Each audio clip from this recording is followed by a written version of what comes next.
and today I am going to make the Sisters quilt block, and it is in Lori Holt's Farm Girl Vintage 2 book. I have everything cut out and labeled with my alphabetties, and let's get sewing. Okay, so the first step says I have to take B and draw a diagonal line on the back. So here is B and here is F. And so these are going to be lined up, these are going to be, so place them together right sides. This is a grunge, so here's the back. And then this is, so you can see there. So a line is drawn down the diagonal of the background fabric, and I'm going to stitch a 1/4 inch from each side of the line and then cut on the line. So it is going to make two, each one of these is going to make 2 half square triangle units. I do have some background fabric here and some print fabric. These are 2.5 inch squares. These are my leaders and enders. I am making 9 patches. And all of these 9 patches are made from my fabric scraps. A lot of my scraps I cut from my, well, I shouldn't say a lot of them, but some of my scraps for these 9 patches are cut from binding strips, my 2.5 inch binding strips. Okay, so I just wanted to grab a 9 patch to show you. So this is what the 9 patches end up looking like. 2.5 inch squares with the background fabric. And so that's what I'm doing for my leaders and enders here, just to use up some of my fabric scraps. And I also saw a quilt idea on Pinterest that I kind of want to replicate. And they had blocks that just looked like this. It was just scrappy. And the background fabric might have been all one fabric for that quilt that I saw, but I decided I wanted to just use scraps. So that's what I'm doing. Okay, so I'm just going to chain piece these.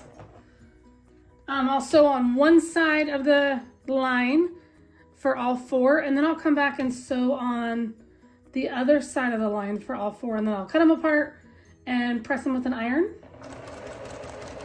Okay, I have all of these half square triangles done and trimmed. So I want to point out that these ones, I'm making the 12 inch block, and it ends up being 12.5 by 12.5 because that's unfinished measurement. But on the pattern, it just says make a 6 inch block or a 12 inch block. I'm making the 12 inch. So these ones should measure 2.5 inches by 2.5 inches for half square triangles. And I did have to trim some off. So I've shared this before, but this is, I'm going to place the fabric behind there so you can read that. But this is my half square triangle trimming ruler. So I love it. It works great. Let me show you really fast how to use it. I know I've shared before, but I'm going to share again. So once these are sewn and trimmed up in half, cut in half, because it's like this. You have a line here in the middle. Whoops, let me scoot this up. You have a line in the middle, you sew on each side, you cut on that line, so then you're left with 2 of these. Well, what you do before you iron them, in the book it says that they should be 2.5 inches. So you take this dotted line here that says 2.5, you place that dotted line on the line of your half square triangle, and then you have this center line running in the center, and when it's sitting on your cutting mat like this, and you have the dotted line here, this dashed line lined up with your stitch line, and then this is in the center. It's a little off right now, but you get the idea. Then you take your rotary cutter and you trim here, and all that excess fabric will be trimmed away. And then when you open it up and press it, so I had the dark side here and I pressed it so that when it opens, I'm pressing to the dark, so then I don't have that shadow underneath this white fabric. This is 2.5 inches squared. So now I can go off and I can actually take my scissors if I want, and I could trim these little pieces away. Some people call them dog ears, so I could trim those. So now this should be 2.5 inches square perfectly. So this is a Quilt in a Day ruler. Here's that. And I really like this ruler. I've used it for a long time and I really like it. And I've shared it several times, but I thought it was worth sharing again. So you have your 1/2 inches here, so it's like 2, 3, 4, 5.5, 6.5. Then you turn it this way and you can go all the way up to 6 inches. So anyway, okay. So I have all of these trimmed up. I'm not going to worry about cutting off these little pieces. I'm fine with it. So here's these. So the next thing says to take C, that looks like this, and G, that looks like this. And so I will be making 4 units. So what these units will look like this. So you have C, and then you have your print piece or colored piece there, and then our solid, I don't know, this is background, right? Background solid, so we'll just call it that. So we have,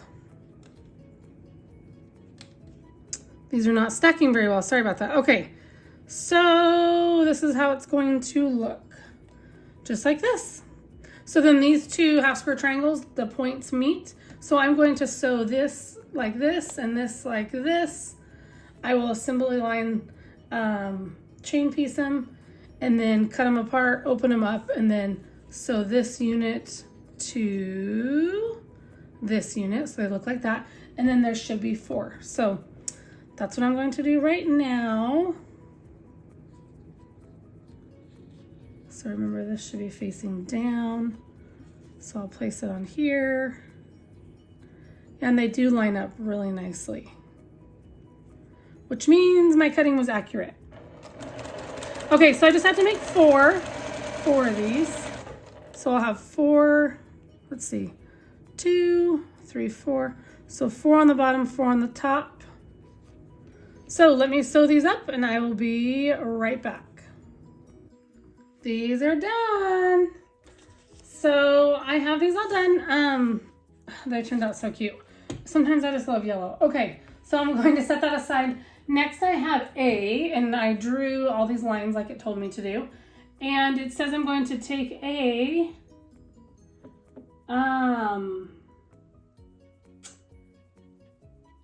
okay, now I have to take fabric A and cut it into quarters. So I'm just going to cut it here, bring that right back, and then turning the page, and then I can attach those to H, right here's H.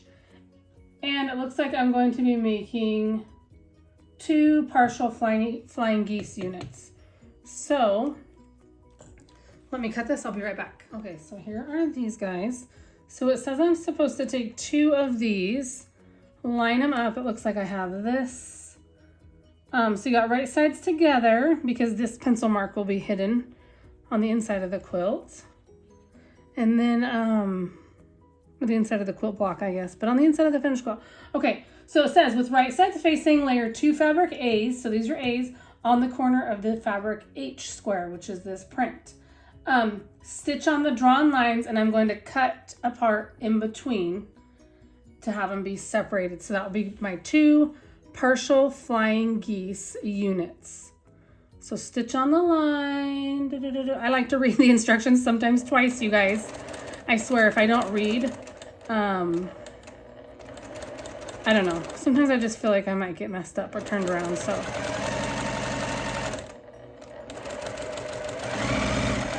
Okay, so here are my 2 partial flying geese units. So now I'm going to take my remaining 2 squares, because remember there were 4. So here's the remaining. Okay, and then I'm just going to place it here in the corner of this print square. So it looks like that. And then I'm going to stitch on the drawn lines and then trim apart in the middle. So I will do both these at the same time. So like here's one right now. Back here is my 9 patch, part of it. And then here's my second one. So I'm just lining it up right now. Okay, I'm just going to stitch on this line. And then I'll cut this one away. Whoops. And stitch on this line. I'll cut this one away and stitch on this line.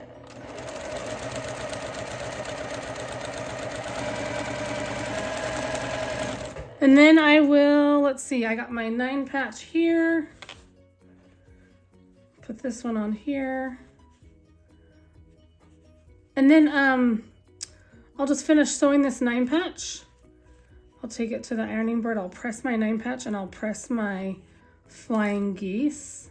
Here is the 1 9 patch block finished. And then here's all those flying geese, so they're done. It does say that they should measure 2.5 by 4.5. So I could probably, let's see, like that one, I could probably go in and square those up. So I'm going to do that. It actually just looks like one of them are off. So I'm going to square these up.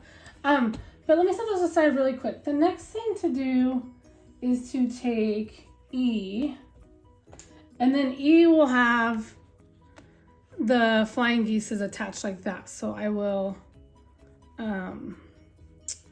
pin them, sew them, press them, and then I can lay the final block out and then sew the block up. So here is the step that I will be on, the flying geese and the rectangle unit, and then I can lay out the block and sew it up. Here is the block all ready to be sewn together, and this is what it looks like in the book. I'm feeling like it's really a wild block, but I'm just gonna go with it. I'm gonna keep going with it. I'm going to just sew it all together, and I will share it with you when I complete all the sewing. My sister's quilt block is finished, and I think it turned out cute. I was able to finish a couple 9 patch blocks, so there those are, so I can add them to my stack. Thanks so much for watching, you guys. I will see you next time. Bye.